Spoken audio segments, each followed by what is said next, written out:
আজকে 2টা বছর ধরে তুই আমাকে টাকা নিয়ে ঘুরাইতাছস।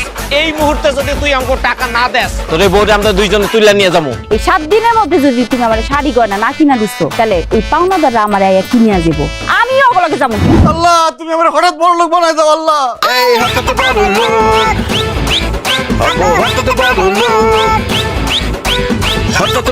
এখন থেকে এই মফিজ আর মফিজ না, মফিজ এখন হঠাৎ বড় লোক। আব্বা খবর শুনছো? মফিজ ভাই হঠাৎ বড় লোক হয়ে গেছে। মফিজের সাথে একটা সম্পর্ক বানাইতে হইব। টাকা টাকা টাকা। এটা হলো তুমি কি করবা? প্রথমেই তোর কাবিনের 2 লাখ টাকা দিয়ে লাথি মেরে তোর ঘর থেকে বাইরে করে দেব। আমি তোর কাছে একটা সম্পর্ক করার প্রস্তাব নিয়ে আসি। কি প্রস্তাব? আমার মাইয়ার সাথে তোর বিয়ার প্রস্তাব। অসম্ভব, আমি বাইরে থাকতে আমার জামাইরা আরেকটা বিয়ে করতে দিব না। আমি মফিজ রে বিয়ে করব, আর লগে সংসার করব, আর তুই হবে আমার সতীন। সতীন হলে রেডি থাক। তোরে মিস কর।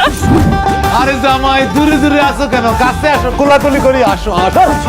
গরম লাগে না? এমনিতে টাকার গরম, আবার কোলাকুলি করতে আসে।